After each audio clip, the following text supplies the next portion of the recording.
Deixa a sua opinião aqui embaixo que eu tô curioso para saber. E vamos falar agora também, valeu aí o portal Crias da Toca, sobre esse reforço chegando, né, de um jogador que vem lá do futebol dos Emirados Árabes. Como assim, né? Então aqui, ó, o Crias da Toca fala, ó, o lateral esquerdo Felipe Mendes é o novo reforço da equipe sub-17 do Cruzeiro, jogador nascido em 2008, né, então 17 anos, chega aí do Al-Ain, dos Emirados Árabes, 16 anos, melhor dizendo, e tem passagens pelo Fluminense e Madureira, sendo capitão, né, pelo Madureira aqui, ó, igual está na foto, na última passagem dele. Então, Felipe Meireles, lateral então chegando para o time do Cruzeiro.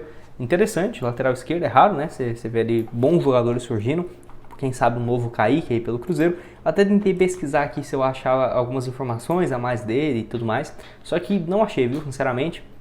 Eu só vi essa informação aqui do portal Crias da Toca, que é, né, o maior portal aí de notícias do Cruzeiro, mas não achei nada sobre os números dele, né, no Madureira e tudo mais, e nem nessa equipe lá da Arábia Saudita. Eu não sei se ele tem dupla nacionalidade, se ele tem, aqui ó, eu pesquiso o nome dele, só aparece o Felipe Melo, né. Eu não sei se ele tem dupla nacionalidade, porque ele já joga, né, nos Emirados com 17, 16 anos, então é interessante ver isso, até porque é raro, né, você vê, às vezes é porque ele tem dupla nacionalidade, ou o pai dele mora por lá, não sei, mas aqui ó, Cruzeiro fecha com o lateral esquerdo, ex-Fluminense também, valeu o portal do Cruzeirense, que falou, né, da chegada do Meireles, que estava também lá nessa equipe aqui, dos Emirados, que é muito grande esse time lá, nossa, tem muito torcedor, tem um investimento altíssimo também, um dos mais tradicionais lá dos Emirados. E aí, o que você tem a dizer sobre essa contratação? Interessante, não é? É interessante ver também um atleta tão jovem, né, que já está na Arábia. Eu acho que isso aqui é uma tendência para os próximos anos. Não vou ficar nada surpreso se isso acontecer. Deixa a sua opinião aqui embaixo nos comentários. Inclusive, já trouxe também outro vídeo aqui de outros jogadores da base, né, que chegaram recentemente no Cruzeiro.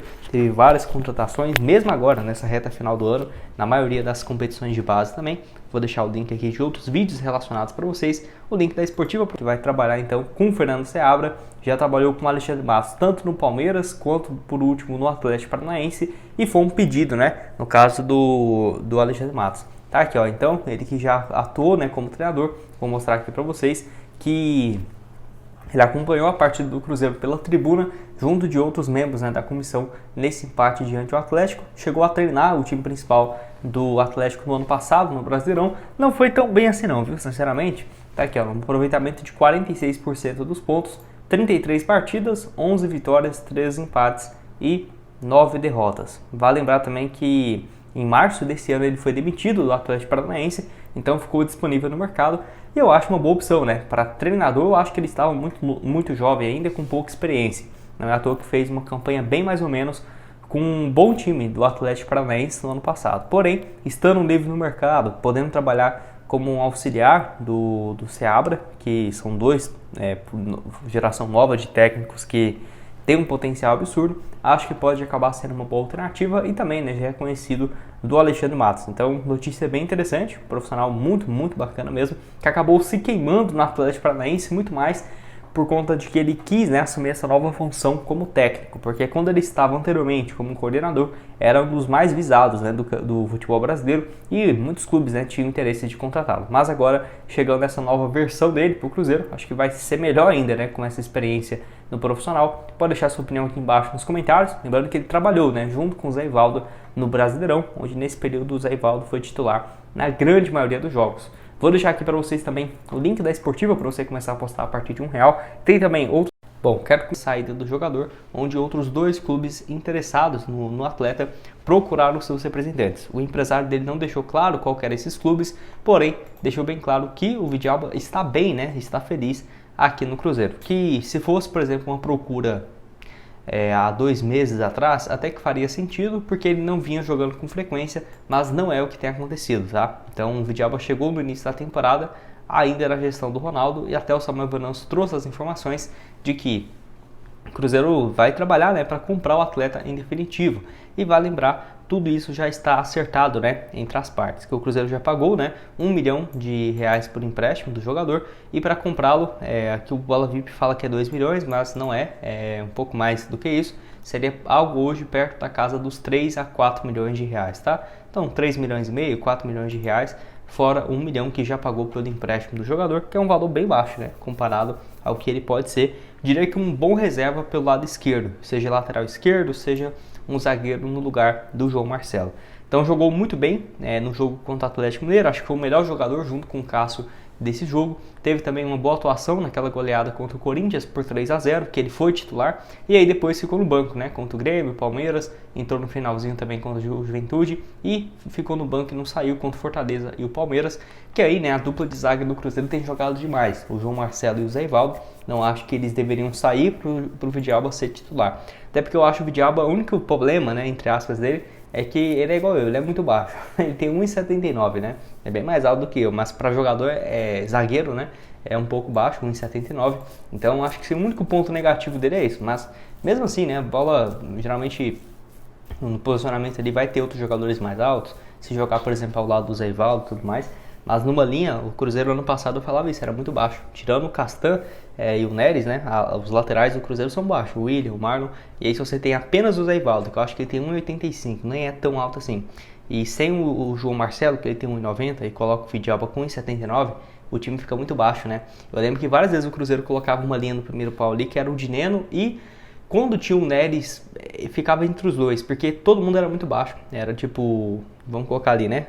Igual eu falei com vocês, esse trio de defesa, só o Zé Ivaldo mais alto. Teria ainda o Lucas Romero, que é baixo também, o Matheus Henrique também é baixo, o Matheus Pereira, você coloca o Lautaro Dias, o Caio Jorge e o Barreal. Quem que vai defender, né? Então tem que pensar nesses pontos também.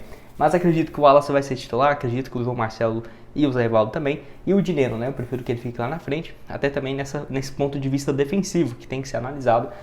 Mas às vezes assim, um valor de 3 milhões para o Cruzeiro comprar o Vidalba é muito baixo. Dá para ver claramente o quão satisfeito também ele está no Cruzeiro, né? Ele sempre nas entrevistas ressalta isso, desde quando ele chegou, uma identificação, uma felicidade, né, por estar no Cruzeiro, e isso faz diferença, né? É raro os jogadores que sentem isso, e até porque ele começou a jogar assim com mais alto nível dos seus 27 anos para cá, 26, ele tem 29, né? Então uma grande chance da sua carreira, tem aproveitado muito bem, e eu acho que o Cruzeiro vai sim comprá-lo em definitivo, assim como o Barreal, que aí é um pouco mais caro, seria aproximadamente 20 a 24 milhões de reais, porque o dólar sempre dá uma oscilada.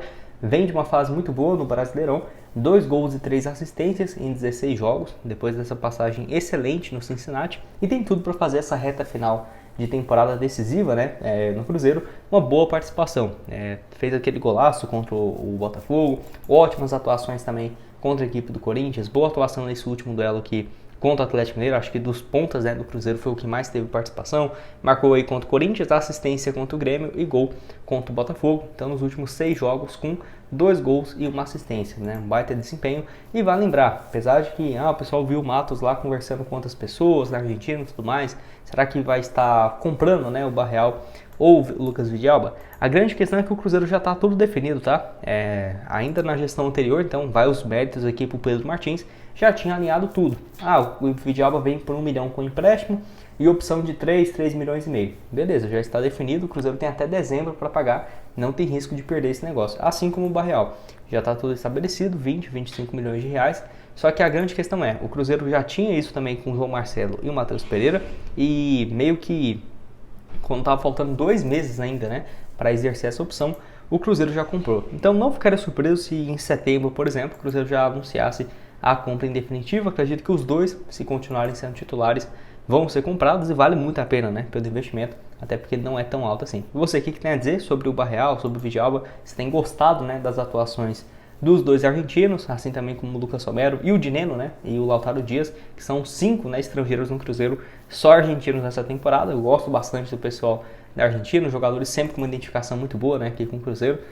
Pode deixar a sua opinião aqui embaixo, o que você tem a dizer. Então, foi oferecido ao Internacional e as conversas têm avançado para uma conversa, né? Então, aqui ó, segundo apurou a reportagem, avançou nas últimas horas em nova conversa entre as partes. A direção colorada gostou do que ouviu sobre a questão salarial e o desejo do Mina, né, de vestir a camisa colorada. Mas vale lembrar do quesito, né? O Mina só poderia chegar possivelmente no início de setembro, e até lá a janela fecha. Por que em setembro, Gustavo? Agora ele não pode chegar? O acordo que ele fez com o Cagliari permite que, assim, a equipe, mesmo não renovando o seu contrato, receberia uma compensação de 10 milhões de reais aproximadamente se ele sair do clube em agosto. Então, essa questão aí como que vai ficar? Essa já tinha sido um dos problemas, né, que o Cruzeiro tinha identificado nesse acordo com o Mina. Não faz muito sentido, na minha opinião, o Internacional ter interesse nele, porque apesar de que vai liberar o Vitão, vai liberar o Robert Renan do Internacional, ainda tem uma carência muito grande, que é o seguinte, o que o Internacional vai buscar nesse ano? O time já está distante do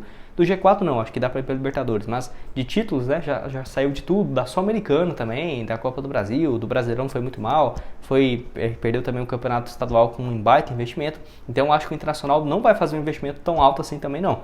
R$1 milhão, que seria um valor próximo do que o Mina pede hoje, eu acho muito exagerado. O Cruzeiro poderia entrar nessa? Olha, se até agora não teve nenhuma conversa, nenhum avanço, eu acho que não, tá? Acho que essa história do Mina aí já dá para colocar um ponto final. E vale lembrar também que além do Internacional, tem outros times que procuraram o Mina aqui no Brasil, que eu vejo até como mais prováveis. O primeiro seria, obviamente, o Botafogo, que tem uma condição financeira muito boa, e também o Vasco, que precisa os dois de zagueiros. Tem procurado opções no mercado e até para o Mina poderia ser a opção de ganhar mais, né? Por exemplo, jogando no Botafogo, eu acho que o Botafogo hoje tem uma condição melhor, né? Poderia até pagar mais do que o Internacional e do que o Cruzeiro. Então tá aqui o desempenho dele, de 14 partidas no ano passado, 2 gols, é um baita zagueiro. Se o Cruzeiro não tivesse uma dupla tão boa e bons reservas, eu gosto do Vidalba, eu acho o Jonathan Jesus com um potencial absurdo, aí poderíamos pensar nessa possibilidade, mas já tendo, eu prefiro que o Cruzeiro espere, analisa para o ano que vem, se precisar de um zagueiro, beleza, contrata o Mina ou contrata outro com valor alto, se não, vê as carências que vão surgir, né, no lateral direito, um ponta, dependendo vai precisar de outro meia, e aí você usa esse valor que seria de R$1 milhão para o Mina, fora ainda uma compensação financeira para o Cagliari, para contratar o atleta mais importante. Apesar de que eu acho o Mina sensacional, gostaria muito de ver o Mina aqui no Cruzeiro, mas não é que o Pelorense tem dinheiro que vai ficar gastando com tudo, né? Já trouxe um baita zagueiro, vai contratar outro. Não acho que vai fazer isso. E para terminar aqui com vocês, vamos falar sobre ele, né? O Vitor Roque, que entra num caso parecido com o Ederson, mas pode render também